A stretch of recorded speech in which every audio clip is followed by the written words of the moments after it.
नमस्ते। आज हम बात कर रहे हैं भारत के एक बहुत बड़े दांव की, और ये दांव है ग्रीन हाइड्रोजन पर। अब ये सिर्फ कोई नई नवेली तकनीक नहीं है, बल्कि एक ऐसी राष्ट्रीय महत्वाकांक्षा है जिसमें दम है देश की ऊर्जा सुरक्षा और आर्थिक तकदीर दोनों को बदलने का। तो ये दांव कितना बड़ा है, इसका अंदाजा आपको इस नंबर से लगेगा। 50 लाख मीट्रिक टन। जी हाँ, 2030 तक भारत हर साल इतनी ग्रीन हाइड्रोजन बनाना चाहता है।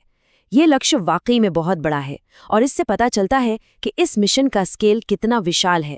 तो सवाल यही उठता है कि आखिर भारत भविष्य के इस ईंधन में एक ग्लोबल लीडर बनने के लिए इतना बड़ा दांव कैसे और क्यों लगा रहा है। चलिए आज इसी की गहराई में चलते हैं। तो सबसे पहले ये समझते हैं कि आखिर ये ग्रीन हाइड्रोजन है क्या भला।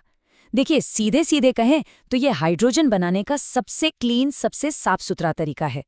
होता क्या है कि इसमें रिन्यूएबल एनर्जी मतलब सोलर या विंड पावर से पानी को तोड़ा जाता है हाइड्रोजन और ऑक्सीजन में। और सबसे कमाल की बात, इस पूरी प्रोसेस में कार्बन एमिशन लगभग 0 होता है। तो भारत ये सब कर क्यों रहा है? असल में इसके पीछे दो बहुत बड़े राष्ट्रीय लक्ष्य हैं। पहला, 2070 तक नेट जीरो एमिशन का टारगेट पूरा करना, और दूसरा, 2047 तक ऊर्जा के मामले में पूरी तरह आत्मनिर्भर बनना। ग्रीन हाइड्रोजन इन दोनों लक्ष्यों को एक साथ साधने का एक जबरदस्त जरिया बन सकता है। तो ठीक है, महत्वाकांक्षा तो बड़ी है, लेकिन इसे हकीकत में बदलने का प्लान क्या है? यह सिर्फ कोई हवाई बात नहीं है, बल्कि इसके पीछे एक पूरा मास्टर प्लान है जिसमें लगभग 20,000 करोड़ रुपए का भारी भरकम निवेश शामिल है।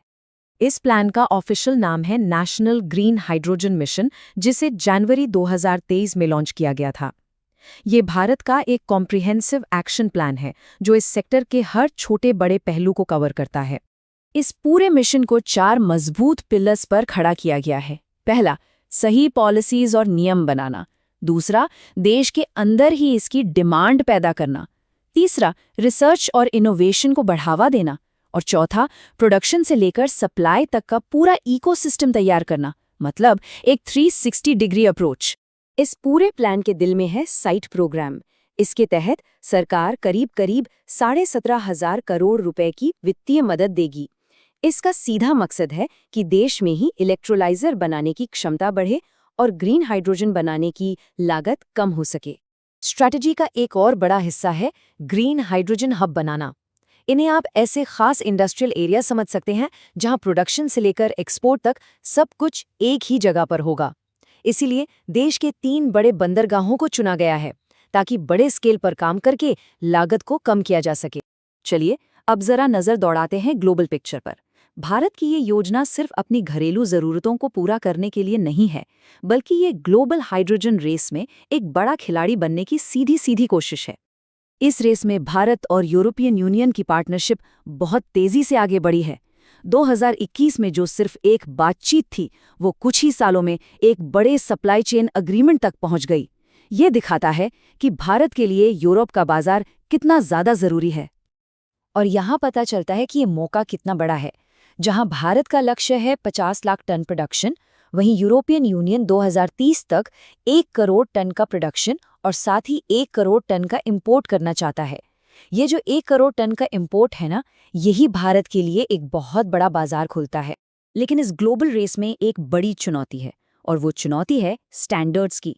भारत का एक्सपोर्ट का सपना इस बात पर टिका है कि वो अपने ग्रीन सर्टिफिकेशन को यूरोपियन यूनियन जैसे बड़े खरीदारों के सख्त नियमों के साथ कैसे मैच करता है। देखिए, दोनों के स्टैंडर्ड्स में एक बड़ा फर्क है।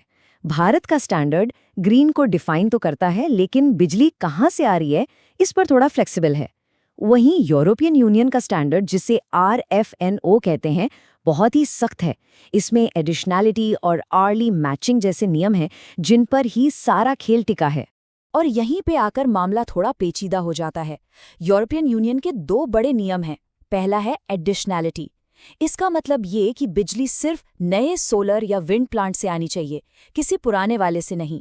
और दूसरा, जो और भी मुश्किल है, वो है अर्ली मैचिंग। मतलब जिस घंटे आप हाइड्रोजन बना रहे हैं, ठीक उसी घंटे वो ग्रीन बिजली भी बननी चाहिए। भारत के नियम फिलहाल इतने सख्त नहीं हैं, और बस यही चीज सबसे बड़ी रुकावट बन सकती है। अब ये नियम सिर्फ कागजी कार्रवाई के लिए नहीं है, एक अमेरिकी स्टडी कहती है कि इन सख्त नियमों के बिना अगर ग्रिड से बिजली लेकर हाइड्रोजन बनाई जाए तो उससे उतना ही या शायद उससे ज़्यादा प्रदूषण हो सकता है जितना फॉसिल फ्यूल से होता है।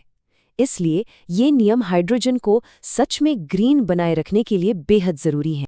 लेकिन अच्छी खबर ये है कि भारतीय कंपनियां इस चुनौती को समझ रही हैं और तैयारी भी कर रही हैं। जैसे AM ग्रीन नाम की एक कंपनी ने ऐसा पावर एग्रीमेंट किया है जो सीधे सीधे यूरोपियन यूनियन के कड़े नियमों का पालन करता है। ये दिखाता है कि इंडियन इंडस्ट्री ग्लोबल स्टैंडर्ड्स को अपनाने के लिए कमर कस रही है। तो ठीक है, कंपनियां तो तैयारी कर रही हैं, लेकिन सवाल अब भी वही है, क्या भारत का ये बड़ा दांव काम करेगा? चलिए अब इस मिशन की असली क्षमता और इसके रास्ते में आने वाली चुनौतियों का हिसाब किताब करते हैं। ये तो साफ है कि भारत के पास इरादा भी है, प्लान भी है और रिसोर्सेज भी हैं।